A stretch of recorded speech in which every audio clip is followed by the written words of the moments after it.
안녕하세요. 이번 시간은 화두공안에 대해서 이야기해 보고자 합니다.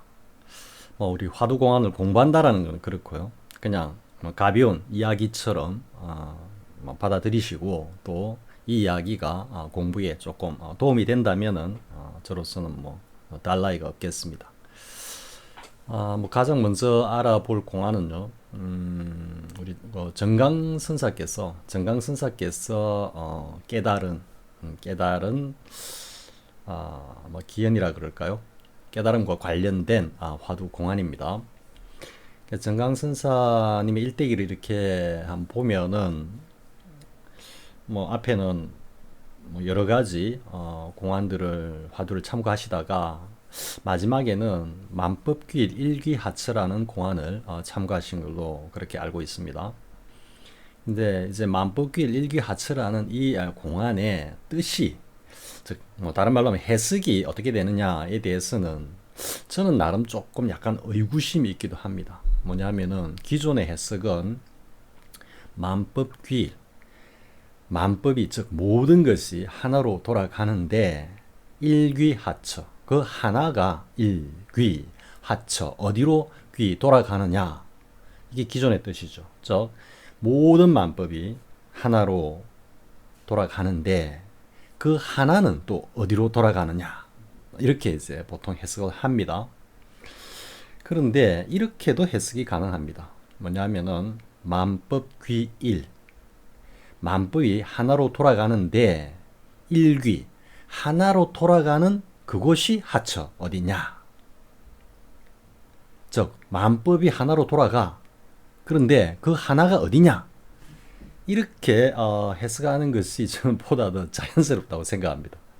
그리고 이것이 화두 공안의 어떤 그 취에도 맞고요. 왜냐하면 이 화두 공안이 지금같이 제가 이야기를 하면은 슬퍼하는 것이 되어버리기 때문에 자세히 말씀은 못 드립니다만은 이렇게 만법귀일이라 해가지고 그 자리는 쉽게 말하면 불승의 자리고 참나의 자리입니다.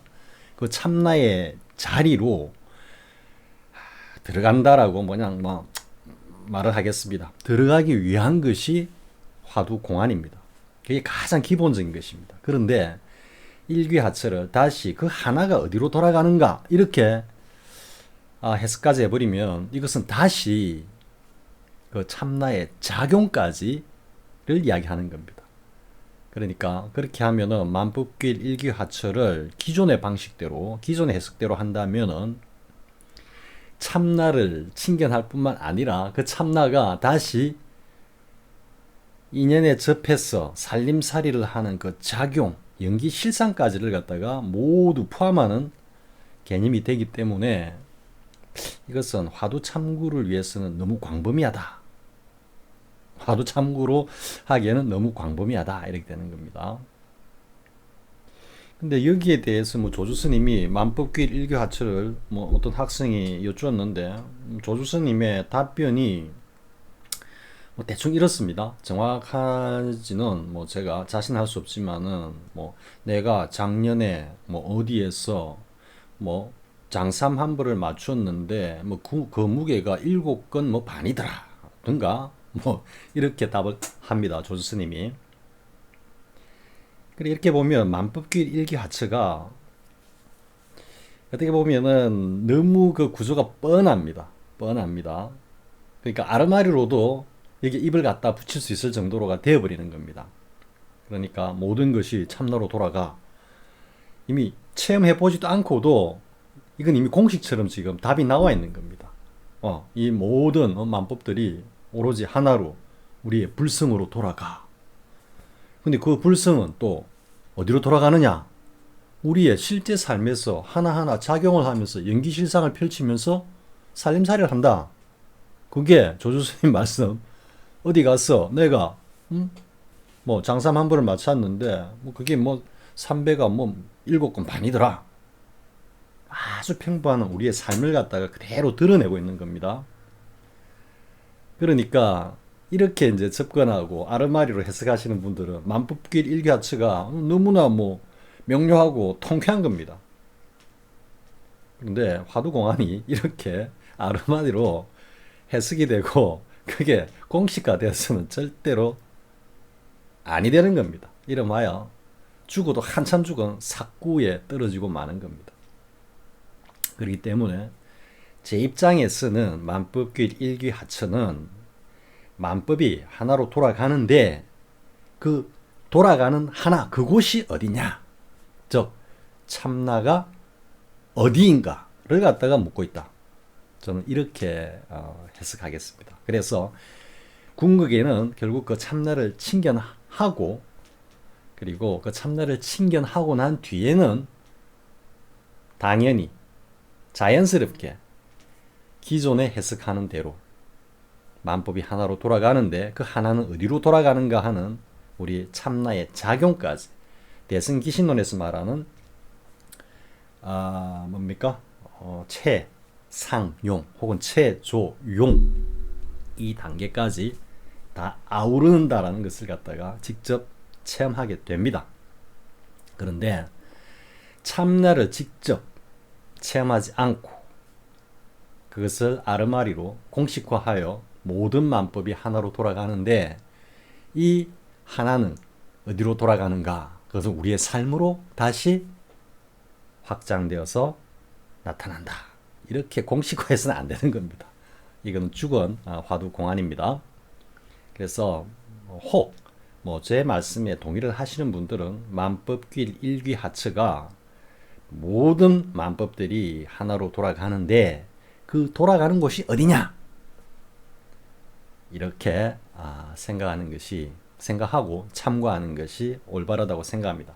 만약에 그렇지 않고 기존의 해석대로 만법규일 일귀하처를 참고하고자 한다면 제 입장에서는 좀 말리고 싶습니다. 아무튼 제가 왜 이제 만법규일 일귀하처를 먼저 꺼냈느냐 하면은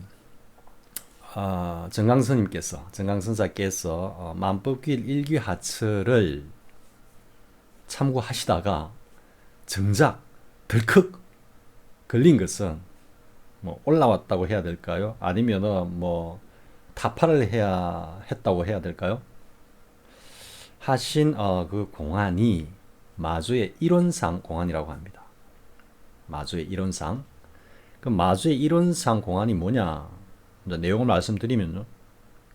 마주 스님이 어떤 학인 스님을 떡 두고 지팡이로 큰 이론상을 하나 그려놓고 이렇게 말합니다. 그 학인 스님에게 자, 이 이론상에 들어가도 주장자로 내가 때릴 것이고 이 이론상에 들어가지 않아도 내가 주장자로 너를 때릴 것이다. 어떻게 하겠느냐? 이렇게 이제 이야기하는 겁니다. 일러도 30방, 이러지 않아도 30방 하는 이런 취하고 비슷하죠. 그죠? 들어가도 때리고 들어가지 않아도 때리겠다. 어떡할 거냐? 그러자 이 스님이 잠시 뜸을 들이다가 이론상 안으로 쑥 들어갑니다. 그러니까 마주 스님께서 아니나 다를까 기다렸다는 듯이 그냥 방을 내립니다. 그러자 이 스님이 그 마주 스님의 방을 갖다가 딱 붙잡고 스님 저를 때리시면 안 됩니다. 이렇게 이야기를 하니까 마주 스님께서 때리는 것을 멈추시고 옆에 주장자를 비스듬히 비껴 짚고 서 계셨다. 여기까지가 마주의 이론상 공안입니다. 그러면 스토리는 이렇는데 마주 이론상의 공안은 뭘 묻고 있겠습니까? 그 공안을 대하는 분들에게 자 들어갈 거냐 들어가지 않을 거냐 행동으로 보이든지 아니면은 일러보아라 이렇게 되는 거겠죠. 정강스님께서 만법규일 일귀하처를 갖다가 참고하시다가 이 마조의 이론상 이 공안이 문득 타파가 되신 겁니다. 그래가지고 당시에 이제 만공스님께서 우리 조선 불교 전체 선가의 최고 조실로 일단 계실 때인데 그때는 이미 아주 젊은 나이 33세에 입적을 하신 건가 한 보월 스님이라고 계셨답니다. 당시 우리나라 6대 선지식 중에 한 분이었다. 다 외우지는 못하겠습니다. 보월, 해월, 해봉 다음에 망공, 전강 이래가 한 6분 정도가 당대의 선지식으로 명성을 이렇게 떨치고 계셨던 모양입니다. 그래서 그때는 그 젊은 보월 스님에게 망공 스님이 조실 자리를 물려주시고, 그러니까 보월 스님도 뭐 상당한 어떤 경지였다라고 볼 수 있겠죠. 그 젊은 나이에 망공 스님께서 뭐 인가를 하시고 거기에 그치지 않고 조실 자리를 갖다가 물려주실 정도였으니까요. 그리고 보월 스님을 이제 증강 스님이 찾아갑니다. 알았다 이래 하고 가는 거죠. 사실 그 공부를 하다가 알았다고 탁 올라왔을 때는 뭐 세상 정말 천상천하 유아독존일 겁니다. 아무것도 눈에 보이지 않을 겁니다. 그래서 보월 스님을 찾아뵙고 이제 여쭙는 겁니다. 스님, 마주의 이런상에 대해서 한번 딱 그려놓고 마주의 이런상에 대해서 공안에 대해서 한 말씀 해 주십시오라고 이제, 사실 이거는 이제 나도 깨쳤고 당신도 깨쳤고 나도 장부고 당신도 장부니까 막 이렇게 이제 상당히 공격적으로 들어간 거겠죠, 그죠? 근데 거기서 보울 스님이 그 마주의 이런 상을 그냥 이렇게 지워버립니다. 뭉개버립니다. 마주의 이런 상을.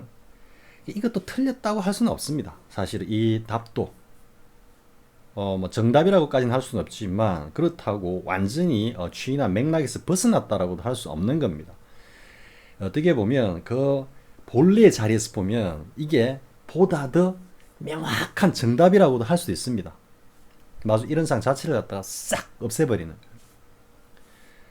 그런데 이제 정강 스님께서는 자신이 이제 딱 그 올라온 그 자리가 이건 답이 아니다라고 생각을 하셨습니다. 그래가지고 아니 천하의 선지식이라는 분께서 어찌 답을 있다고 하십니까? 뭐 이런 식으로 막 대들다시피 해가지고 일단은 인정을 안 하고 긍정을 안 하고 보울 스님을 긍정을 안 하고 일단은 조실방을 나와가지고 그 다음 날인가 뭐 하여튼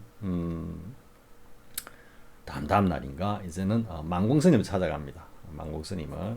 그래 망공 스님을 찾아 뵙고는 뭐 거기서 뭐 이런저런 여러 가지 이야기가 있습니다. 뭐 직접 망공 스님한테 묻고 하질 않고 옆에 있던 뭐 추한 스님인가에게 뭐 자기의 정강 스님 자기에게 물으라 해가지고 거기에 대해서 자기가 뭐 이야기를 했다. 뭐 이런 식으로. 그러니까 추한 스님이 마주의 이런 상에 대해서 묻고 거기에 대해서 정강 스님이 답을 하고 거기에 대해서 망공 스님이 다시 점검을 하는 뭐 이런 어떤 그 과정으로, 그러니까 직접 망공 스님께 막 뭐라 그럴까 일종의 법거량인데 그걸 걸기에는 정강 스님께서 망공 스님을 상당히 이렇게 이제 예우를 하신 거라 이렇게 볼 수 있겠죠, 그죠? 그래서 일단 뭐 거기에서 여러 가지 이런저런 뭐 문답이 오가고 했다고는 하는데요. 처음에는 망공 스님이 긍정치 않고 하시다가 나중에는 결국은 내가 정강 너를 속일 수가 없구나 뭐 이렇게 이제 그 말씀 인정을 하시는 겁니다. 하면서 이제 인가를 받게 되는데요. 그 구체적인 정강 스님의 문답, 즉 이런 마주 이런 상에 대한 문답은 정강 스님의 법문에서는 그거를 밝히지 않습니다. 않고, 왜냐하면 그걸 뭐 이렇게 이야기를 해놓으면 후학들이 소위 말해가지고 그것을 갖다 마치 자기 것인 양 각색해서 가짜 도인 행세를 하는 이런 어떤 그런 경우를 우려하셨는지 아무튼 말씀은 안 하신다라고 일단 인터넷에 올라온 유튜브에 올라온 본문에는 그렇게 들리는데요. 근데 어디선가 얼핏 본 듯한데 그에 대한 정강 스님의 어떤 그 답변 있는 것 같기도 합니다. 그런데 뭐 사실 저는 그걸 갖다가 뭐 유심히 외우고 이렇게 답하셨구나 뭐 이렇게 하지는 않아서 사실 그 내용이 지금 정확하게 뭔지는 잘 모르겠습니다. 정강 스님께서 어떻게 거기에 이제 거량을 하시고 망공 스님께서 어떤 말씀으로 인가를 하셨는지 그에 대해서는 전 자세히는 모릅니다. 그냥 이런 일이 있었다라는 정도만 알고 있고요. 그러면 이 마조의 이론상, 자, 이론상에 들어가도 내가 때릴 것이고 들어가지 않아도 때릴 것이다 라고 하는 이 마조의 이론상, 이 공안에 대해서 어떻게 응대를 하는 것이 뭐 정답이다라는 말은 할 수 없고요. 어떻게 응대하는 것이 그 자신의 어떤 그 자리를 뭐라 그럴까요? 체험한 그 자리를 참나 자리를 드러내는 것일까요?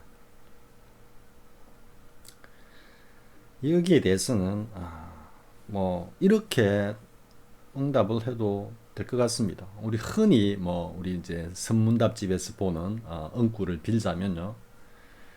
장스방이 술 마시니 뭐 이스방이 취한다라든지 아니면은 목녀가 뭐 피리를 부니 석인이 덩실덩실 춤을 춘다든지 뭐 이런 식으로 얼마든지 답을 할 수 있을 것 같습니다. 갔는데 그런데 이제 이와 아주 밀접한 관련이 있는 조주 스님의 또 하나의 화두 공안이 있습니다. 화두 공안이 그걸 보통 이제 선문답집에서는 제목을 적양화라 그럽니다. 즉 버들잎을 따고 또 따는구나. 제목은 이렇습니다. 그러니까 이제 흔히 이 선문답집에 나오는 그 어떤 화두 공안의 그 깊은 취의가 흔히 제목에 있다고 생각을 하면요. 이 적양화를 두고 막 깊은 생각을 합니다. 참고를 합니다. 도대체 버들잎을 따고 또 따는구나 하는 이게 도대체 무슨 뜻인가 라고 말이죠. 물론 여기에 뜻이 있긴 합니다. 있긴 한데 그 본연의 그 자리와는 관련이 없습니다. 제목과는 오히려 그 가운데 있는 일화가 지금 우리가 이야기하고 있는 마주의 이론상하고 곧바로 맞닿아 있는 내용입니다. 사실 이거를 같다고 이렇게 말하는 것조차도 어쩌면 파해를 하는 겁니다. 사실은 파해를. 그렇기 때문에 상당히 조심스럽기는 합니다만 그 내용을 일단 한번 말씀을 드려보겠습니다. 즉양화의 스토리는 이렇습니다.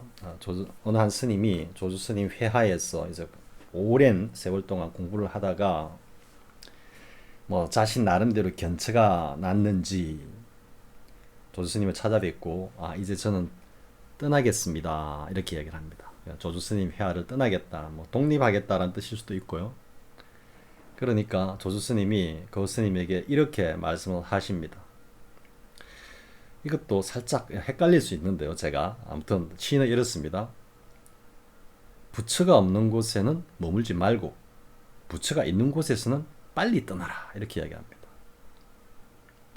그러니까 이 스님이 아는지 모르는지 그 말씀, 조주 스님의 말씀의 취의를 이렇게 답합니다.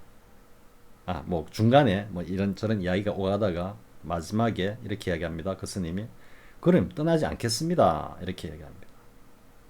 그러니까 조주 스님이 그게 되고 버들잎을 따고 또 따는구나 라고 적양화 이렇게 이야기가 마무리되는 겁니다. 근데 여기서 제가 뭐 거의 파해 수준의 이야기를 하자면요. 조주 스님이 부처가 없는 곳에는 머물지 말고 부처가 있는 곳에서는 빨리 떠나라 라고 한 이 취가 마조 스님의 이런상 이 화두 공안과 맞닿아 있습니다. 아니 심하게 말하면 똑같습니다. 근데 이거는 여러분들이 아르마리로 머리로 해석해서는 흔히 그렇게 하죠. 당나귀 해가 되어도 그것과는 108,000이다. 즉 12간지에 없는 당나귀 해. 아무리 세월이 흘러도 깨닫는 것하고는 거리가 멀다. 이런 의미로 보통 표현을 하죠. 절대 아르마리로 공식화해가지고 이거는 여기에 갖다 붙이고 저것은 저기에 갖다 붙이면 이게 아우가 딱 들어맞네. 그래서 내가 깨달았다고 하는 순간 그건 골병드는 겁니다. 그거는 천하의 어떤 명약도 치유될 수 없는 아주 지독한 골수병이 드는 거기 때문에 그런 아르마리로 그것을 갖다가 이해하는 것은 절대 건물입니다. 차라리 아예 아무것도 모르는 게 낫습니다. 아예 아무것도 모르는 게. 그러면 여기서 이제 이와 관련된 화두공안 하나만 제가 언급을 하고 맺겠습니다. 뭐냐면은 백암록제 일칙에 달마 불식이죠. 달마 스님이 양무제를 갖다가 만난 자리에서 뭐 여러 가지 이야기를 합니다. 여러 가지 이야기를 하다가 양무제가 약간 열을 받아가지고 열을 받아가지고 달마 스님에게 아니 앞에서 그 주절거리고 있는 당신은 도대체 뭐냐 이렇게 물어보는 겁니다. 그러니까 달마 스님이 모르겠습니다. 이렇게 그 있는 달마 불식입니다. 아니 달마 자기를 물었는데 모르겠대. 아무튼 뭐 이 내용도 바로 그 자리와 맞닿아 있는 자리이기 때문에 그 자리를 딱 챙겨나면 달마 스님이 왜 이렇게 말씀을 하셨는지 다 알게 됩니다. 알게 되는데 근데 이제 설두 중현 스님이죠. 설두 스님이 그게 대해서 이제 송을 하기를 뭐 차그도 붙이고 송을 하기도 하는데요. 제일 마지막 부분에 백암록 제1칙 제일 마지막 부분에 설두 스님이 이렇게 이야기를 합니다. 좌우를 둘러보면서 야 여기 달마가 있느냐 그러면서 스스로 이제 답을 합니다. 있구나. 달마를 데려다가 이 노성 즉 설두 스님 자신의 발이나 씻게 하겠다. 이렇게 이야기합니다. 이 공안이 마주의 이론상하고도 맥락을 같이 합니다. 그러니까 우리가 뭐 1700 공안을 뭐 깨닫고 나면 뭐 언칭 그러니까 쉽게 말해서 깨닫고 나면 1700 공안을 그냥 한 꼬치에 꿰다 이라는데 사실 그렇게까지 한 방에 들어가는 건 아닙니다. 사실은 뭐 그 화두공안이 중중첩첩으로 조사들께서 뭔가 함정도 만들어 놓고 그리고 여러 가지 뭐 우리 기문이라 그러죠. 중국 명령하에 보면은 여러 가지 막 아주 기묘한 위험스러운 그런 어떤 기문같이 이렇게 딱 설치해 놓은 그런 것도 있고요. 그리고 화두공안이 오로지 그 한 자리만을 딱 가리키고 있는 것이 아니라 그것을 중심으로 해가지고 상당한 바운더리에 어떤 범주를 갖다가 다들 건드리고 있기 때문에 또 뭐 때로는 뭐 상당히 뭐라 그럴까요? 그 화두공안을 제시한 조사 스님의 어떤 아주 독특한 가풍이라 그럴까요? 그러니까 우리가 운문종이면 운문종의 어떤 가풍이 있고, 그죠? 그리고 임재종이면 임재종의 가풍이 있고 이러다 보니까 간혹 가다가 정말로 참고를 해도 그 접근이 참 까다로운 이런 공안들이 있기는 합니다. 그런데 대체적으로 말해서 그런 어떤 몇몇을 빼고는 전부 다 그 참나 자리를 불성 자리를 중심으로 다 전개되고 있기 때문에 그 자리만 확실하게 깨닫는다면 거의 대부분의 화두공안을 다 뭐 이해할 수 있다가 아니죠. 알 수 있다라는 게 맞습니다. 이해가 아니고 그냥 안다라는 표현이 더 적절한 것 같습니다. 알 수 있다, 꿰 수 있다라는 것은 그것은 허투루 그냥 하는 말은 아닙니다. 다 그 나름대로 충분히 그 신빙성이 있는 그런 이야기입니다. 자, 아무튼 여기 달마가 있느냐? 있구나. 데려다가 이 노승에 다리나 씻게 하겠다. 그 한 것과 마조스님이 이런 상을 그려놓고 들어가도 30방이고 들어가지 않아도 30방이다 라는 거하고 과연 무슨 연관이 있을까요? 여러분들이 잘 참고하여 알기 바랍니다. 자, 이번 시간에 여기까지 하겠습니다. 수고하셨습니다.